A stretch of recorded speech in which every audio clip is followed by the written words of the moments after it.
માધુપુરા વિસ્તારમાં પાર્કિંગ મુદ્દે થયેલી હત્યા મામલે પોલીસે ગણતરીના કલાકોમાં ચારેય આરોપીઓની ધરપકડ કરી છે.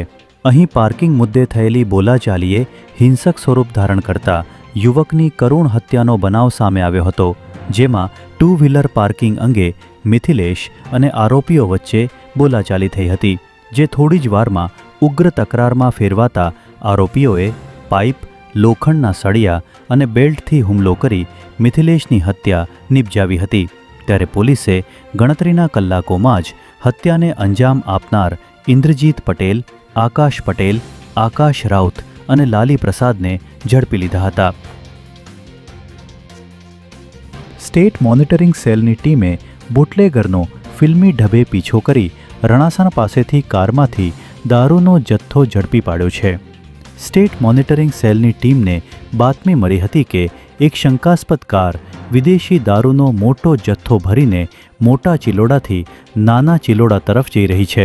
જેના આધારે પોલીસે ચિલોડા પાસે વોચ ગોઠવી આ કારને રોકવાનો પ્રયાસ કર્યો હતો, પરંતુ બુટલેગરે કાર ઊભી રાખવાને બદલે રણાસણ તરફ ભગાવી હતી.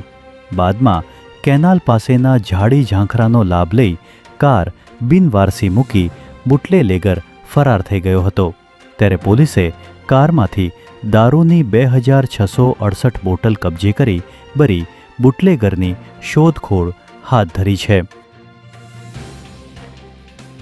અમદાવાદ શહેર મ્યુનિસિપલ કોર્પોરેશનની ચૂંટણીમાં ખોટા દસ્તાવેજો રજૂ કરવાની ઘટના સામે આવી છે, જેમાં કુબેરનગર વોર્ડના કોંગ્રેસના કોર્પોરેટર કલ્પનાબેન નવલેકર સામે ચૂંટણી ઉમેદવારી પત્રકમાં કૃષ્ણનગર વિદ્યાવિહાર હાઈસ્કૂલનું ખોટું અને બોગસ એલસી બનાવીને રજૂ કરવા બદલ કાયદેસરની પોલીસ ફરિયાદ નોંધવામાં આવી છે. આ બાબતે જિલ્લા શિક્ષણ અધિકારીના આદેશ બાદ સ્કૂલના સંચાલક દ્વારા ફરિયાદ દાખલ કરવામાં આવતા રાજકીય અને શૈક્ષણિક વર્તુળોમાં ભારે ચકચાર મચી જવા પામી છે.